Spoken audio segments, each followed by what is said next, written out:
This is so cool. Yeah, there's something about watching animals that makes me feel really peaceful. Yeah, me too.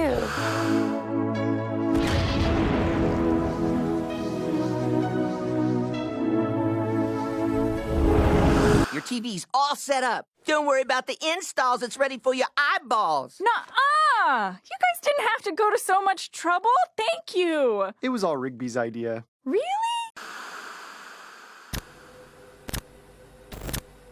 Regular Show has had some very interesting couples in its 8-season run, some of which genuinely improve each other, leading to some great character arcs, and others kind of regress some of the characters and just leave the audience wondering what was the point of it all. I'm going to be taking a look at every single Regular Show couple, ranking them all from worst to best, and discussing their overall importance in the series. I'll get it off.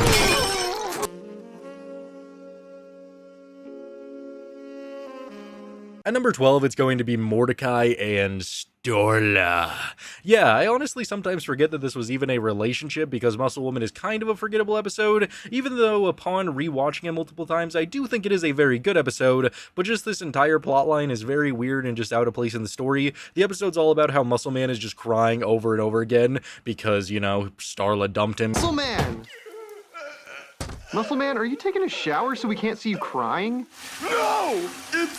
It's just the sound of the water hitting the drain! He's all alone, he doesn't know how to handle it, so Mordecai and Rigby get told by High Five Ghost that they gotta get him back together with Starla. So they go to the mall looking for her, and I really hate and love Starla's introduction because it's just so funny with Rigby just running into her big ol' grotesque body, and it just pans up to her. And girls. Huh?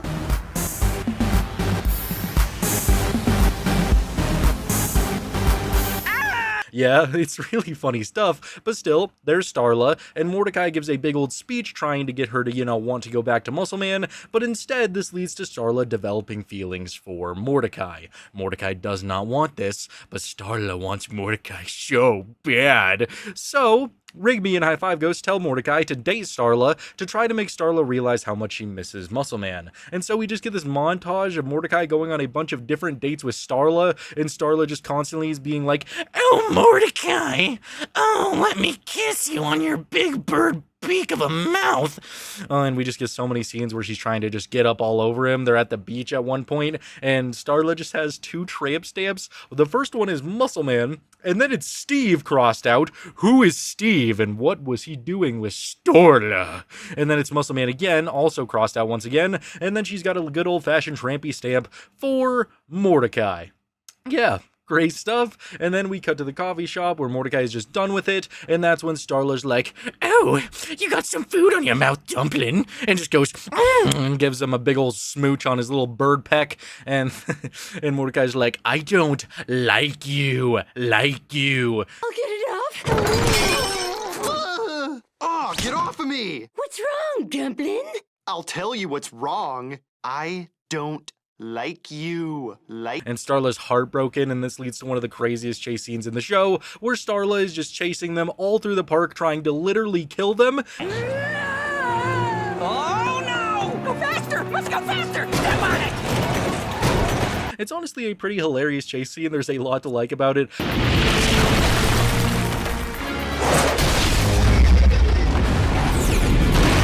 Starla just chasing after the golf cart is a really funny visual, and then we get all the way to the end of the episode where she's about to literally kill Mordecai and Rigby, and Muscle Man's all like, "Oh, Starla, I have feelings for you, baby. You know who else needs a third tramp stamp on your body? Mitch." Yeah, and that's the end of the episode, and also the end of Mordecai and Starla. Again, this relationship is just built upon one big lie, so I'm not going to rank it any higher because, can I? They're not actually dating. It's just Mordecai trying to lure Starla back to Muscle Man, and Starla just being tugged on a big old rope, more like a big old chain. But yeah, that's pretty much it. Definitely one of the worst relationships in the show.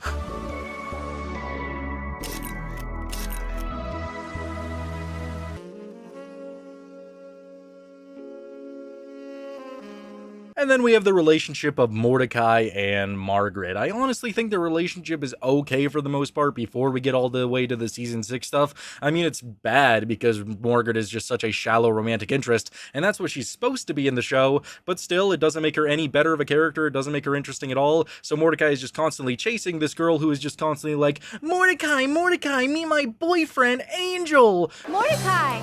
Mordecai! Margaret! Margaret! Mordecai! Margaret! That was pretty cool what you set up there. Thanks, Margaret. Oh, hey, have you met my new boyfriend, Angel? Come on, baby. We don't want to be late for our dinner reservation. And so, yeah, that's pretty much all she does for the first few seasons. And then I actually like how they slow build the relationship with episodes like Camping Can Be Cool. It feels like their bond is actually growing. This is beautiful. The sky is so clear out here. Do you know any of the thingies? Thingies? Episodes like Death Bear, where Mordecai just like is hanging out with Margaret for the majority of the episode, just having a good time. He has multiple chances to even smooch her, and he just keeps on failing, but he looks super hot when he smashes the bear through the wall. Oh, Mordecai. Yeah, that was okay. Eileen!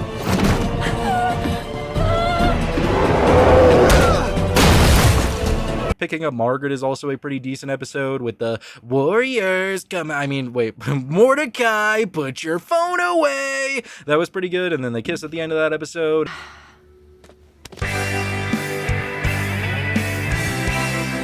And then Meteor moves when they finally have their really big kiss.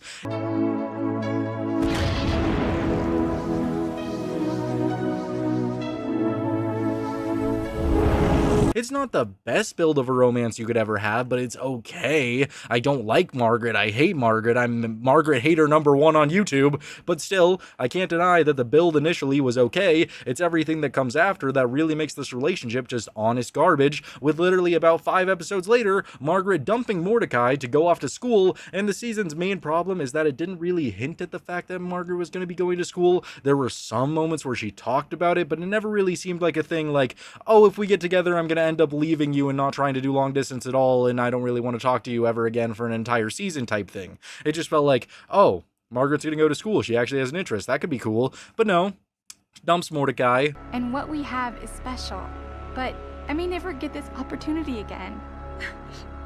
I'm sorry, but I can't be your girlfriend. Mordecai's left alone for an entire season, going out trying to date a new girl, CJ. He loves her, fallen in love, it's a great time. Margaret comes back, helps Mordecai to cheat on his girlfriends.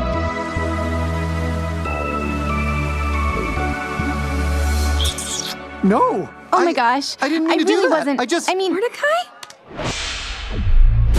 So now Mordecai and Margaret are equally villains here, mainly Mordecai, and then just everything Margaret does after this is just, oh, Mordecai, I want you so bad, but I know you're in a relationship, yada, yada, yada. I have a boyfriend, yeah, yay, CJ looks like a villain now, oh my god, yay. Oh, let's just be friends, I want to live in the moment right now, yay. It's just a very pointless relationship that doesn't really feel like an arc for Mordecai. Mordecai never gets better because of this relationship. He never changes. He doesn't go through any growth. It's just him constantly failing over and over again, and eventually getting into a really good place, and then that all coming down because of Margaret. There's just not a lot to enjoy about it, at least for me. I can understand that, oh, let's portray a realistic relationship where we show a really shallow romantic interest, and you shouldn't be into a person like that you know nothing about and you don't really care about, and she doesn't seem very into you. Yay, we're teaching kids this. But no, it doesn't really feel like it helps Mordecai's developments in the show. Maybe if it felt like it was an actual payoff in the end and it actually seemed like Mordecai learned a lesson, but it never really does. So honestly,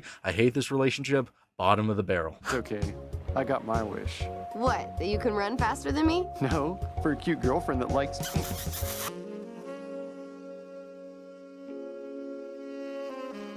And then we have the relationship of Mordecai and CJ. And for what it's worth, I think the relationship could have genuinely been one of the best relationships in regular show if it wasn't for Mordecai being so dumb with all the Margaret stuff. I mean, yes, they had a very rocky introduction with Yes Dude Yes, with Mordecai and CJ bonding, going out, doing a bunch of different dates, but it's just platonic. Whoa! Tied game! Tied game!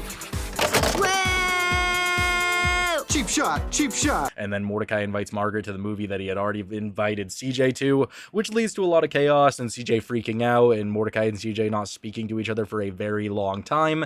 Wait, CJ? Are you just playing some kind of game? Is this a game to you? What? No! How many other girls did you invite to this movie? I only have 2 tickets. But after Margaret leaves, Mordecai meets CJ at New Year's Kiss, they kiss, and this starts their slow build to actually having a romance. We can still make the best of this. Huh? All right, let's greet the new year with a fresh face. Everyone, take off your masks.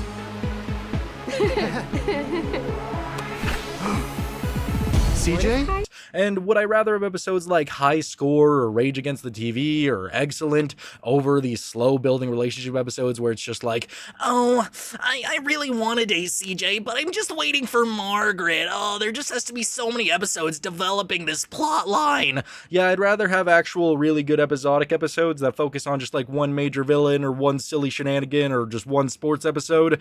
But I will say that for building a romance, these episodes are fine. Episodes like Portable Toilet, which builds their friendship, episodes like Playdate, where they go on their first real date, episodes like I Like You High, which confronts Mordecai's past with Margaret, where he says that he doesn't really want to date CJ because he's still waiting for Margaret. I mean, I don't still have feelings for her, but I do in a way.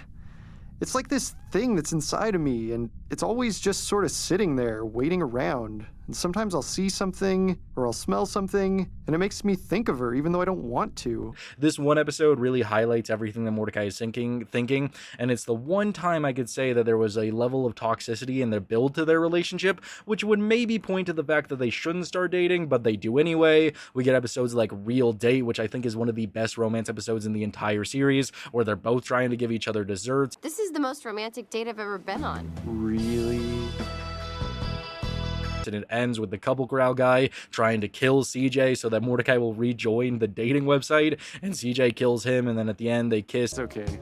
I got my wish. What, that you can run faster than me? No, for a cute girlfriend that likes... It's good stuff. It's overall a very good episode, maxin' and relaxin'. That's also a great episode that helps to develop their relationship and improve Mordecai's relationship with his mom, all because CJ wanted to go there and Mordecai had to confront his past and learn to be a better person. Here's dessert.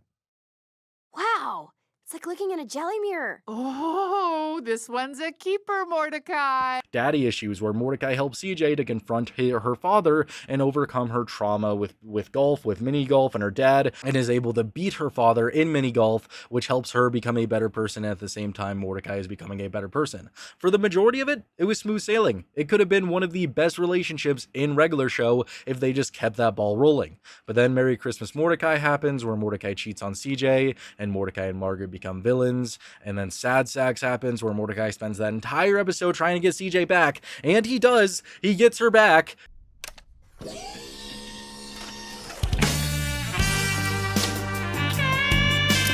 I don't know why. I honestly think it would have been so much better if CJ left the show after this, and it would have been a great turning moment for Mordecai where he could have self-reflection and become a better person, but that's not what happens. We get 1000 Chopper Flight Party, which paints CJ as a villain. We get Not a Great Double Date, which again just highlights that Margaret still has feelings for Mordecai, just to create even more drama, and then Dumped at the Altar, where Mordecai gives his big famous speech, and CJ ends up breaking up with Mordecai. It's just not a very good end to that relationship at all. CJ, I need to tell you... Mordecai, just stop. I already know what you're gonna say, so save it. You don't know who your soulmate is? Here. You didn't even point in my direction. There were multiple moments within their relationship where I think it could have ended at a great place, or it never should have even happened in the first place. But I will say that the build to their relationship was really good. That's why I'm ranking it higher than Margaret, because at least the build to everything, it seemed like CJ was a genuine person, like they could improve each other, like they could form a actual good relationship, but Mordecai just was never ready for that because he was always hung up on Margaret, which is why it was never a good idea for them to date in the first place, and that's why I'm going to be ranking it so low. I believe we haven't hung out before this. I'm so glad you could make it tonight.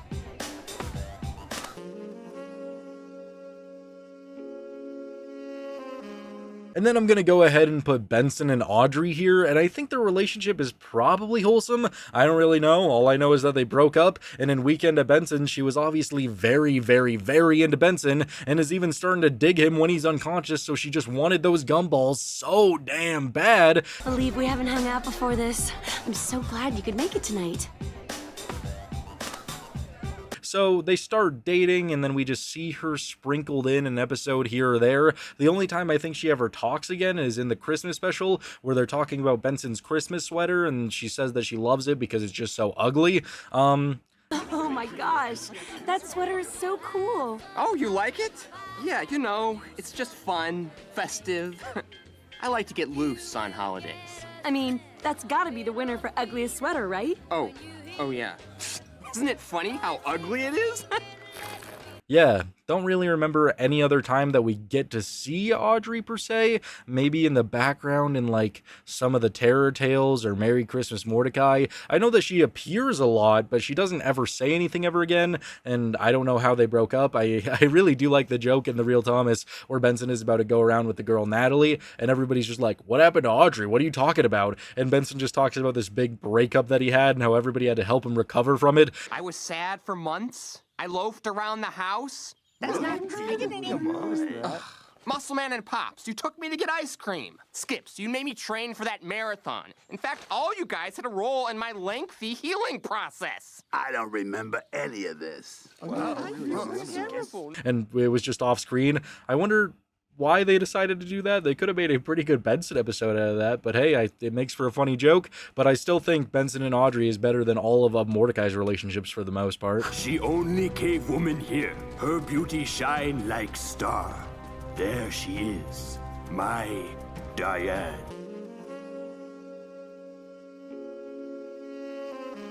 And then I have Greg and Diane from the episode Caveman, and this is a one-off relationship, but I still think it's pretty good for the most part. I mean, the dude was literally willing to freeze himself for all of eternity just to be with his woman. That's gotta take some dedication. In this episode, Mordecai and Rigby unfreeze a caveman who turns out to be Greg, this really cool caveman, and Benson, you know, seeing this cave guy, he's okay with a blue jay, a raccoon, Skips, Pops, Muscle Man, all of these weird-looking figures, but the second he sees a caveman, even though he's a literal gumball machine, that's where he gets a little bit racist and says, you need to get him up to code or he's going to the pound. Fine. You have a week to get him civilized. Nice! Thanks, Benson. But if he isn't up to park standards in a week, I'm calling the pound! So, Mordecai and Rigby get him up to code, teach him everything about today's society, and he becomes pretty smart, but he's missing one thing. That just so happens to be love, a little bit of romance. So he goes and unfreezes Diane, who just has a massive forehead. Yeah, she's got a pretty big forehead. It's pretty cool. She doesn't like this world at all, though, says that Greg has changed, and goes to unfreeze everybody else. What do you mean you don't know me anymore? Diane! And they just start laying waste to the park, destroying everything, so Greg realizes that they do not belong in this time, and gets them all to go in the freezer, and that's when Greg goes to freeze himself, giving a thumbs up while hugging his woman, because he'd rather be with her than spend any time without her. Need Diane.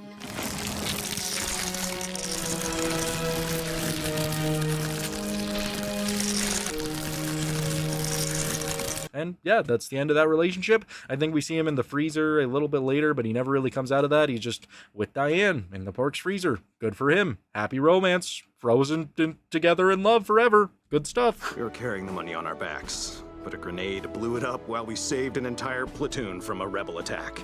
But we'd do it again. For America!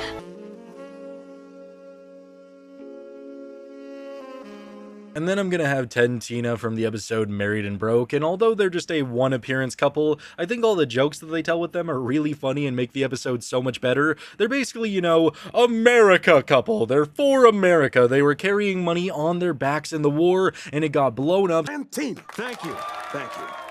We lost our wedding fund tragically while fighting in the army for our great country.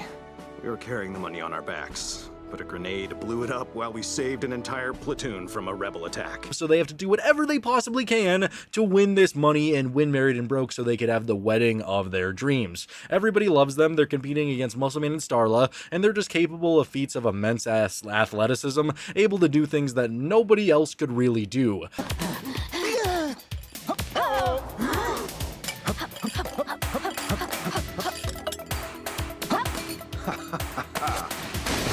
They're just so perfect. They get all the way to the finale of the competition where they have to do like a Baka Blitz, like ultimate challenge, kind of like a wipeout, whatever, and they're able to get all the way to the end, and they end up beating Muscleman and Starla, barely beating them to the finish line. Hey, Teddy.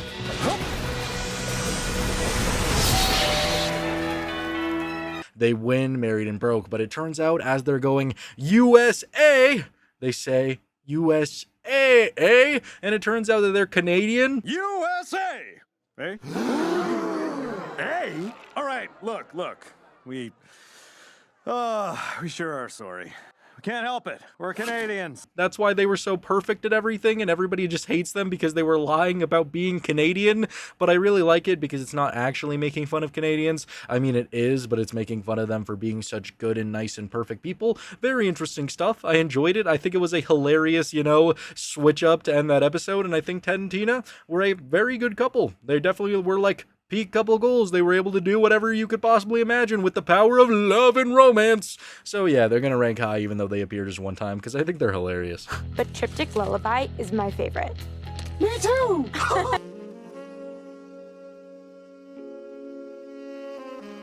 And then I'm going to have High Five Ghost and Celia, and I honestly wish that we got to see way more of them, because they had a lot of potential to be a really good couple in the show, and it could have amplified High Five Ghost's story, given him a lot more to do, but she only really gets one major episode, and she's not even in it the majority of the time. I do like the introduction, though, where High Five Ghost meets Celia, and they're just into all of the same stuff. This is so cool. Yeah, there's something about watching animals that makes me feel really peaceful. Yeah, me too. Whoa, this is like the worst thing I've ever tasted. Yeah, me too. They're just going around having the best date ever, and then they decide that, well, Celia's leaving for 4 whole years and they want to see each other again in 4 years, and they'll wait for each other. We'll meet up and pick up where we left off. How's that? That seems like the most logical way to stay in touch. Here, write your address. I hope I see you in 4 years. Me too. So they write it on a little postcard that they'll see each other in 4 years. This leads to High Five Ghost getting it in the mail and not being able to read the address that he's supposed to go to, which sends him on a big old journey to try to find it. He's not able to, but he goes back to that cafe where they first met, and that is when he sees Celia again, and they get together, they hold hands. Really wholesome ending for High Five Ghost. I thought you weren't coming. I wasn't sure what to do, and I just wound up here. Me too.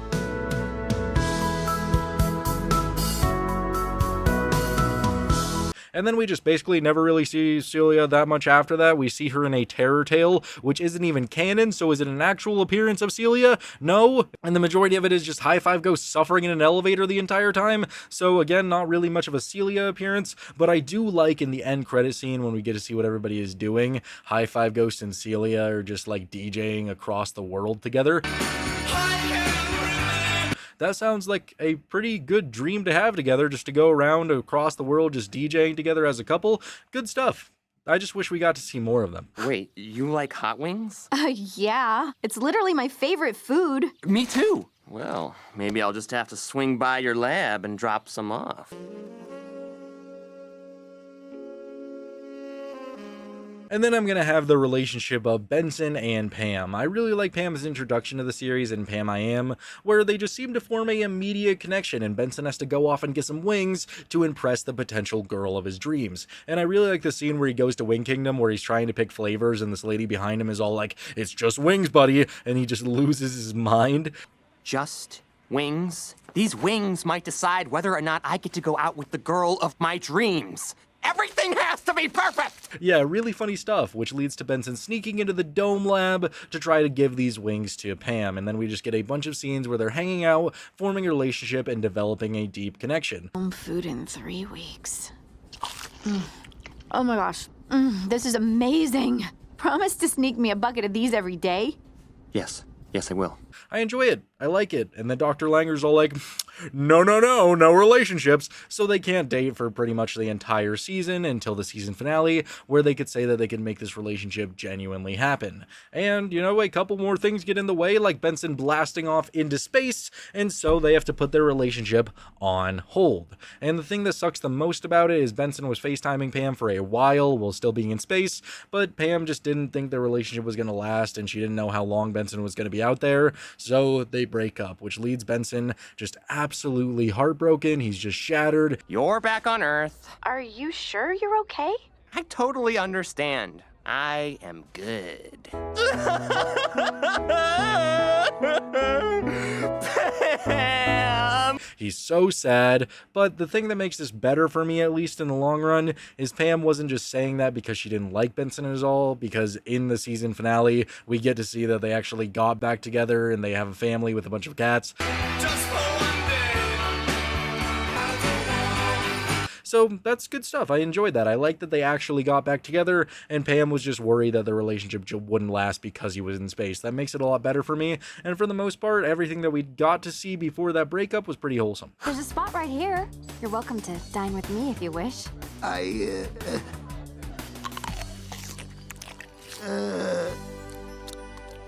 Do you wish to dine with me?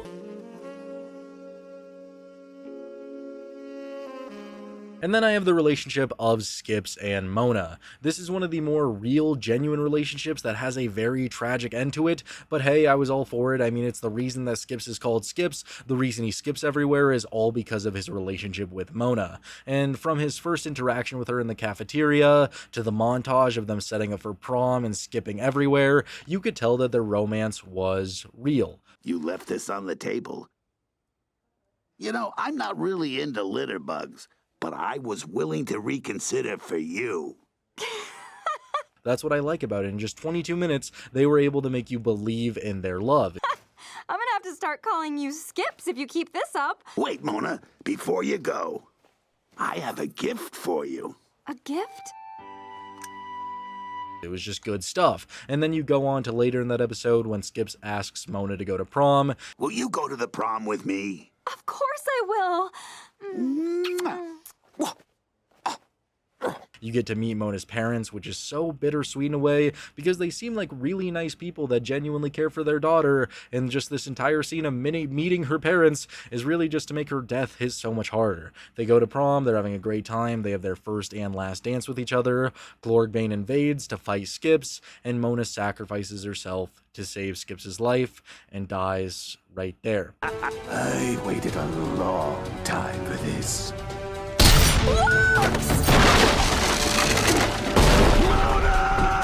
Skips takes out Clorgbane for good, and 25 years goes by, and he renames himself Skips in honor of Mona. Choose a name to be reborn unto.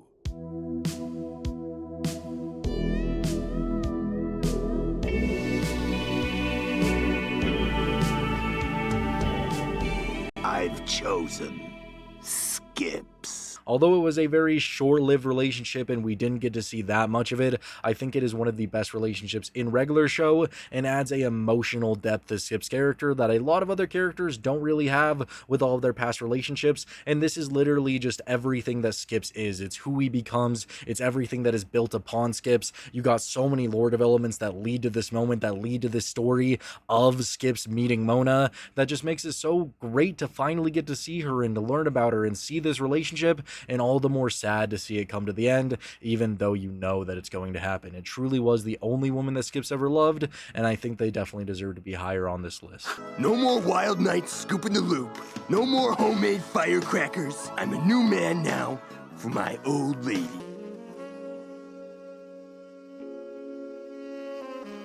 And then I have the relationship of Muscle Man and Starla, and even though I hate Starla, Mitch! I really hate Starla, their relationship for the most part is really wholesome. You have episodes like Muscle Woman, where even though Starla breaks up with Muscle Man, leaving him as a disheveled prune on the ground just crying in the shower. Dude, are you crying? No! Crying's for ladies, like you! I don't cry! it was with good intention because Starla just wanted him to become a better man, willing to share his feelings, and when he is able to do that, she takes him back. Will you be my muscle woman? Mitch? Oh, Mitch! Starla!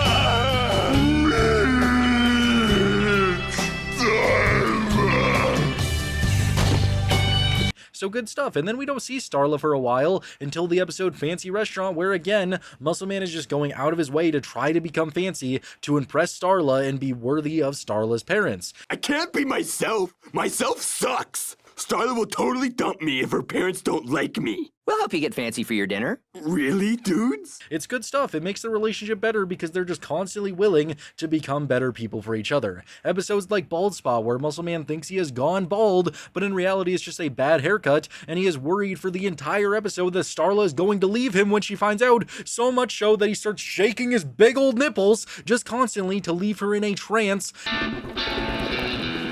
Mitch, you remembered our song. And when all of this fails and Starla has to see that he is bald, Starla doesn't care because Starla loves him and nothing is going to change that. A disgusting, middle-aged looking animal.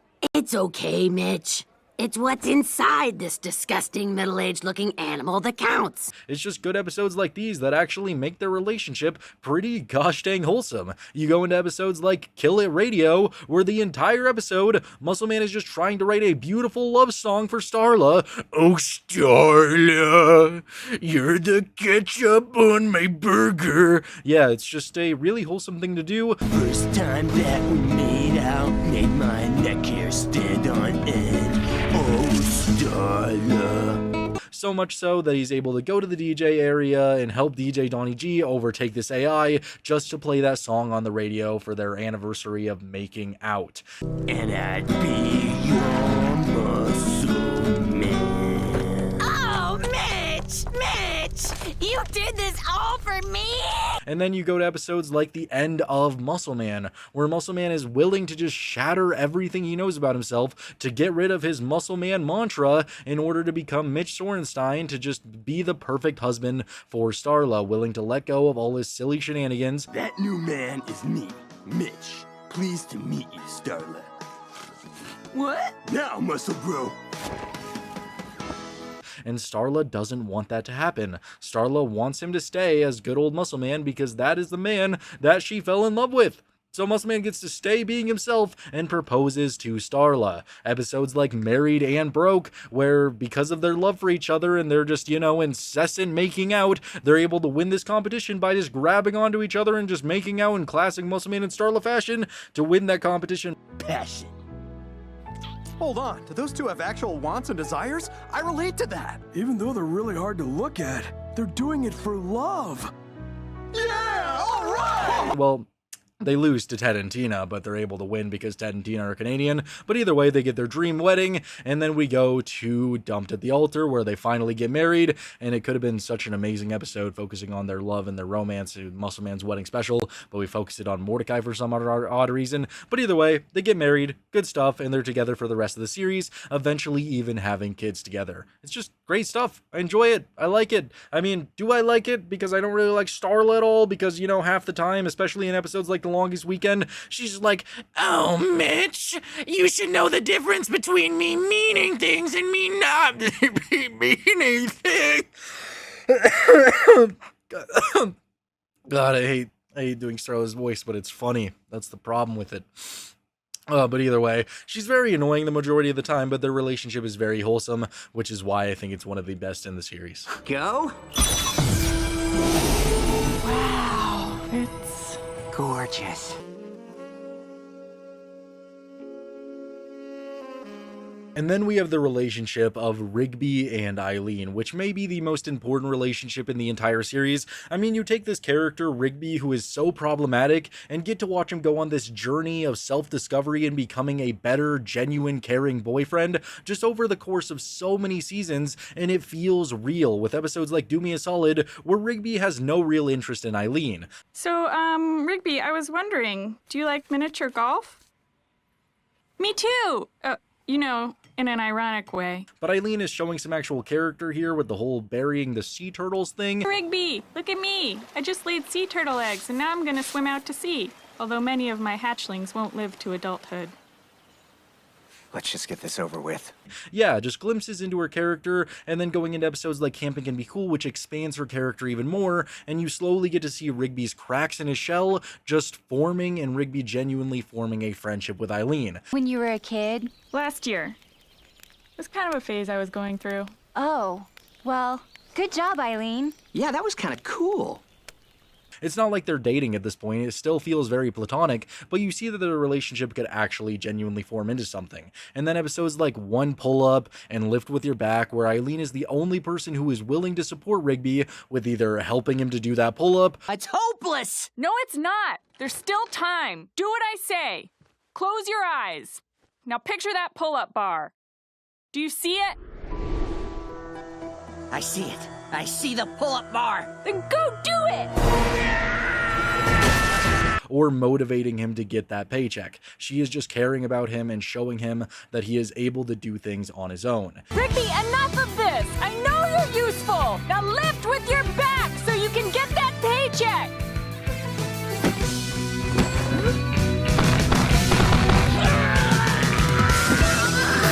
And Rigby returns the favor with episodes like Eileen Flat Screen, where he surprises her by setting up her flat screen before she gets off work. Your TV's all set up. Don't worry about the installs. It's ready for your eyeballs. Nuh-uh! You guys didn't have to go to so much trouble. Thank you. It was all Rigby's idea. Really?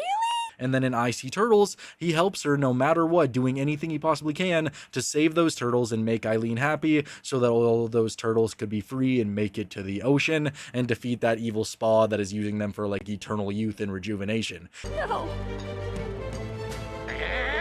Let those turtles go!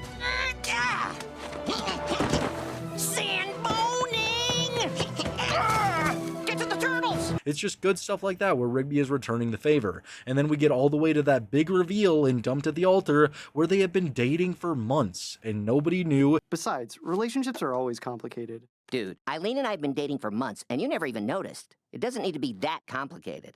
It was just speculation by the audience, and Mordecai didn't even notice because the relationship was just that healthy. It's not that hard. Rigby even tells Mordecai that. He didn't even notice because it's not that hard to be in a relationship when you're happy with that person. And all of this build up, all of this slow build makes it just even more better when Rigby goes on his incredible arc in season 7 with the Eileen plan where he goes back to high school just to get his diploma so that Eileen will have a person who could be smart and could just fulfill her childhood dreams of marrying somebody smart, even if it is just somebody with a high school diploma. I never graduated from high school. Really? This whole cave thing is just for school credit so I can graduate and get my diploma.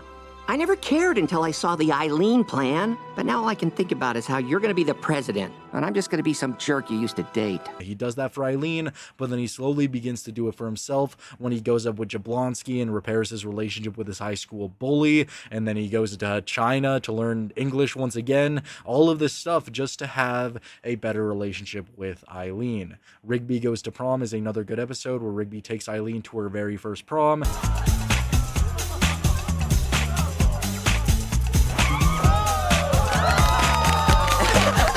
They're enjoying it. They're having a great time. Rigby's dad invades, and he's just very, very angry. I'm sure your dad cares too. There's no way this is more important to him than your happiness. Where's my car? It's the most important thing to me! But Rigby is able to save the day and make a better relationship with his father because of his relationship with Eileen.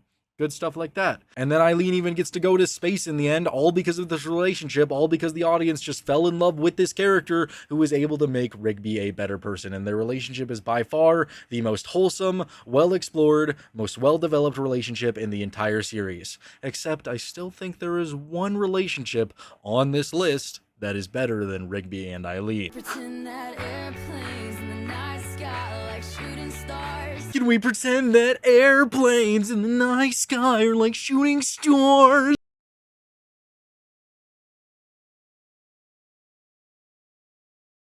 This is just the most emotional and most impactful relationship that a regular show has ever produced. A relationship that was just so deep that it didn't even need a single episode of development. Mordecai and Twilight Sparkle being together in a relationship is just so meaningful. It's so incredible, and there's just nothing that could ever top it. Eileen and Rigby had so many episodes where you could see their slow development, their slow growth into being a couple. But Mordecai and Twilight, you just see them once and you're just on the verge of tears because of how real their relationship is. It's just that good. Which is why it's at the top of the list.